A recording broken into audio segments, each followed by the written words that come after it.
Hello friends, आज हम बात करेंगे बाईपास सर्जरी के बाद डाइट के क्या इश्यूज रहते हैं और डाइट के क्या टिप्स है उस पर बात करेंगे।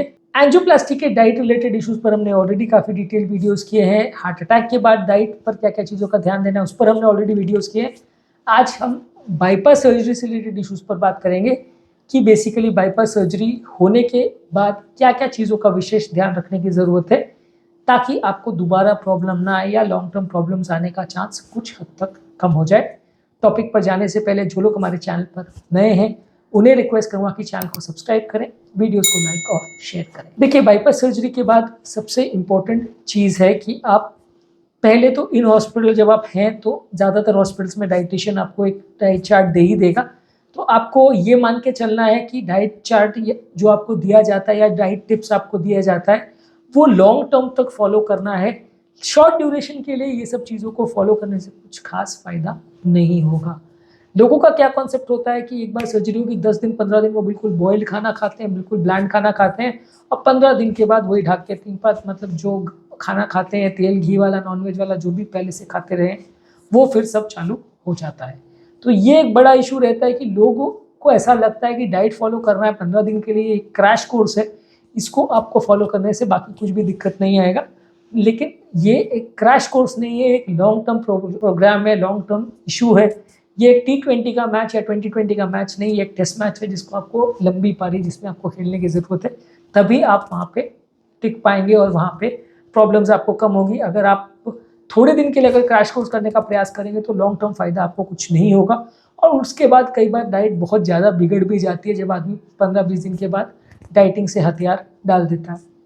तो सबसे पहले ज़रूरी है कि इन हॉस्पिटल जब आप हो तो आपके डाइटिशियन जो भी अवेलेबल है उनसे एक प्रॉपर डाइट चार्ट आप बनवाइए, क्या क्या चीज़ें खा सकते हैं क्या नहीं खा सकते, क्योंकि ये सारी चीज़ों में कुछ और कोमॉर्बिड कंडीशंस को भी ध्यान रखने की ज़रूरत है। किसी पेशेंट को लिवर का प्रॉब्लम है, किडनी का प्रॉब्लम है, ब्रेन का प्रॉब्लम है, हार्ट का प्रॉब्लम है, डायबिटीज़ है, हाइपरटेंशन है, कोलेस्ट्रॉल है, तो क्या क्या आपके स्पेसिफिक इश्यूज़ हैं इसको डाइटिशियन थोड़ा सा देख के आपके डाइट के रिक्वायरमेंट्स को समझ के आपकी डाइट को प्रॉपरली एडजस्ट कर पाएगा। जो कि इन जनरल मैं आपको अगर कोई भी टिप्स दे दूँ तो वो कई बार फॉलो नहीं हो पाएगा, क्योंकि हर व्यक्ति की इंडिविजुअल रिक्वायरमेंट्स थोड़ी बहुत अलग रहती है। तो उसके लिए आप बेटर है कि एटलीस्ट एक बार हॉस्पिटल में या हॉस्पिटल के तुरंत बाद एक बार डाइटिशियन को डिस्कस करके डाइट को उनसे प्रॉपरली प्लान करवा लें। इसके अलावा ज़रूरी है कि आप फैट्स को बने जितना कम करें, तेल घी बिल्कुल बने कम रखें। ज़ीरो ऑयल का कॉन्सेप्ट काफ़ी इंटरेस्टिंग है, लेकिन ज़ीरो ऑयल को फॉलो करना थोड़ा प्रैक्टिकली मुश्किल होता है। ज़्यादातर लोग इसे लंबे समय तक नहीं कर पाते। उबला हुआ खाना लोग 5 दिन 10 दिन खा लेते हैं, उसके बाद सब बंद करके बैठ जाते हैं, जिससे कि लॉन्ग टर्म कोई खास फ़ायदा नहीं होता है। तो ऑयल कम रखना है, बने जितना कम रखना है, लेकिन उसको पूरी तरह से बंद कर पाना लंबे समय तक अगर पॉसिबल है तो अच्छी बात है, लेकिन ज़्यादातर प्रैक्टिकल वो नहीं है। इसलिए अगर आप उसको फॉलो कर सके तो अच्छा है, अदरवाइज़ आप जितना बने ऑयल को कम रखिए, वो ज़्यादा अच्छा है। और थोड़ा हेल्दी फैट्स ज़्यादा लीजिए जिसमें मोनो अनसैचुरेटेड और पॉली अनसैचुरेटेड फैट्स जैसे कि olive oil, avocado oil, nuts, seeds, ये सब चीज़ों को ज़्यादा लें। ये कंपेरेटिवली हेल्दी फैट्स हैं एज़ कम्पेयर टू ऑयल वाले फूड हैं या बहुत ज़्यादा प्रोसेस फूड्स हैं या फ्राइड फूड्स हैं जिसमें ट्रांस फैट्स वगैरह ज़्यादा है, वो बॉडी में इन्फ्लेमेशन करते हैं तो आपको नुकसान करते हैं। देखिए, प्रैक्टिकली अगर आप समझे तो बाईपास के बाद का डाइट जो है एंजियोप्लास्टी के बाद या हार्ट अटैक वाले डाइट से लगभग पूरी तरह सिमिलर है। तो आप मेरे वो वाले वीडियोस भी अगर देख लेंगे तो काम चल जाएगा, क्योंकि वो वाले वीडियोस में भी ज़्यादातर कॉन्सेप्ट्स यही हैं।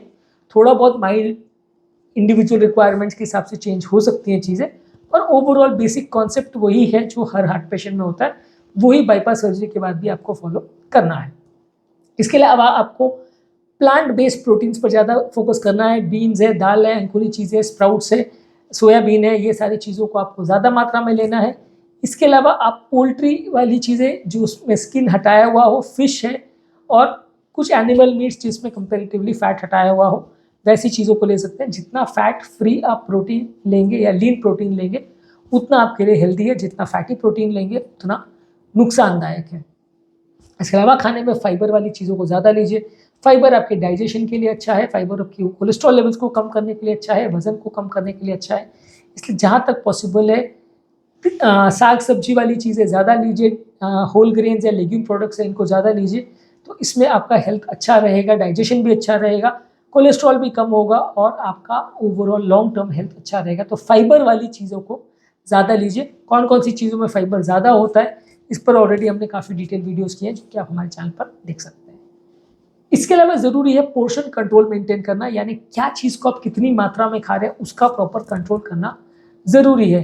कई बार आप कोई चीज़ों को बहुत ज़्यादा मात्रा में खा लेते हैं। अगर आप फैट खा रहे हैं तो फैटी फैट खा रहे हैं, प्रोटीन खा रहे हैं तो सिर्फ प्रोटीन खा रहे हैं। एक बैलेंस डाइट होना आवश्यक है। यदि आपका डाइट प्रॉपरली बैलेंस्ड होगा तो लॉन्ग टर्म प्रॉब्लम्स आने का चांस कम होगा। अनबैलेंस्ड वे में जो आपको मन करेगा वो आप खाओगे तो आपको रिजल्ट्स उतने अच्छे नहीं मिलेंगे। तो प्रॉपर वे में बैलेंस डाइट लेंगे तो आपको ज़्यादा अच्छा रहेगा। पोर्शन कंट्रोल करना ज़रूरी है। कोई भी एक चीज़ से पूरी प्लेट को भर लिया, सिर्फ नूडल्स ही नूडल्स खाए, सिर्फ पिज़्ज़ा ही पिज़्ज़ा खाया तो आपको फ़ायदा नहीं करेगा।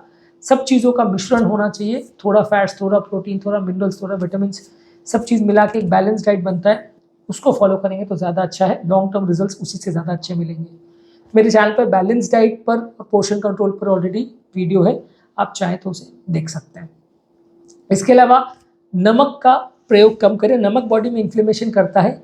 जिन लोगों को भी ज़्यादा ब्लड प्रेशर का प्रॉब्लम है उनको डेफिनेटली नमक कम रखना चाहिए। जिन लोगों को साथ में हार्ट फेलियर भी है उनको भी नमक कम रखना चाहिए। यदि किसी व्यक्ति का ब्लड प्रेशर ज़्यादा कम है, यदि किसी व्यक्ति को ब्लड प्रेशर लो होने की वजह से चक्कर वगैरह आ रहे हैं तो वो नॉर्मल नमक या ज़्यादा नमक भी ले सकता है। डिपेंड करेगा कि आपका ब्लड प्रेशर कितना कम है या आपका ओवरऑल कंडीशन कैसा है, उस पर डिपेंड करेगा। अदरवाइज ज़्यादातर केस में आपको थोड़ा सा कम नमक लेना अच्छा है। ब्लड प्रेशर लेवल्स कितना है उस पर आप मैनेज कर सकते हैं। शुगर भी आपको जितना कम हो उतना लेना चाहिए। कोई भी चीज़ों में, चाहे वो मिठाई हो, बेवरेजेस हो, जूसेस हो या कोई भी तरह के ड्रिंक्स हो, पेय पदार्थ हो जिसमें शुगर ज़्यादा डला हुआ है, उसको आपको हर संभव कोशिश करनी है कि अवॉइड करें। जितना ज़्यादा शुगर वाली चीज़ लेंगे उतना वो आपको नुकसान करेगा। बने जितना कम शुगर वाली चीज़ें लेनी है, मीठी चीज़ें जहाँ तक पॉसिबल अवॉइड करिए। ये सिर्फ डायबिटिक लोगों के लिए एप्लीकेबल है ऐसा ज़रूरी नहीं है। आपको नॉन डायबिटिक पेशेंट्स में भी प्रॉपर वे में शुगर को मैनेज करेंगे तो ज़्यादा अच्छा रहेगा। इसके अलावा हार्ट हेल्दी स्नैक्स आप ले सकते हैं।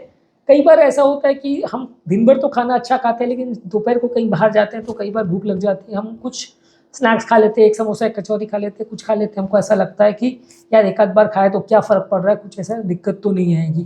तो वैसे केसेस में आपको ऐसी ज़रूरत है कि आप हार्ट हेल्दी स्नैक्स जैसे कोई फ्रूट्स है, कोई सैलड्स है या कोई दही से बना हुआ चीज़ है, कोई दही का मिक्सचर वगैरह है, इस तरह की चीज़ों को अपने साथ अपने एक पैकेट में या टिफ़िन में लेके जाइए और कभी भी बाहर खाने का मन हो तो वैसी चीज़ें को आप खा लीजिए। ये सारी चीज़ें कंपैरेटिवली हार्ट हेल्दी होती है और इंस्टेंट आपको एनर्जी देने का काम भी करती है। तो आपको अगर शाम को 5 बजे कहीं जाने के बाद भूख लग रही है तो इन चीज़ों का आप प्रयोग कर सकते हैं। तो इससे आपको थोड़ा सा बेटर रहेगा और बाहर की तली गली चीज़ें आप अवॉइड कर पाएंगे जो कि आप समझते हैं कि सेफ़ है, आप समझते हैं कि प्रॉब्लम नहीं होगा, लेकिन लॉन्ग टर्म में जब वो चीज़ें बढ़ जाती हैं तो प्रॉब्लम्स करती हैं। इसके अलावा ज़रूरी है प्रॉपर हाइड्रेशन मेंटेन करना, पानी ज़्यादा मात्रा में पीना। जो लोग का किडनी फंक्शन अच्छा है या माइल्डली कॉम्प्रोमाइज़ भी है, हार्ट फंक्शन अच्छा है, उनको ज़्यादा पानी पीना चाहिए, 2 से 3 लीटर पानी पीना चाहिए। ये बॉडी के डाइजेशन को भी मेंटेन करता है, बॉडी के टॉक्सिन्स को भी फ्लश आउट करने में मदद करता है, बॉडी के इन्फ्लेमेशन को भी कम करता है, ओवरऑल बॉडी के लिए बहुत अच्छा है। लेकिन जिन व्यक्तियों को अगर हार्ट फेलियर है या हार्ट का पंप क्षमता बहुत कॉम्प्रोमाइज़ है, वैसे लोगों को पानी का विशेष ध्यान रखने की ज़रूरत है क्योंकि वैसे लोग भी अगर ज़्यादा पानी लेंगे तो फ़ायदा के बदले नुकसान हो सकता है, लंग्स में एक्स्ट्रा पानी भर सकता है। तो यदि आपका पंप फंक्शन 25-30% से नीचे है यानी एलवी इजेक्शन फ्रैक्शन 25-30% से नीचे है तो आपको ज़्यादा सावधानी रखने की ज़रूरत है। आपके डॉक्टर के साथ पूछने की ज़रूरत है कि क्या आप पानी ज़्यादा ले सकते हैं।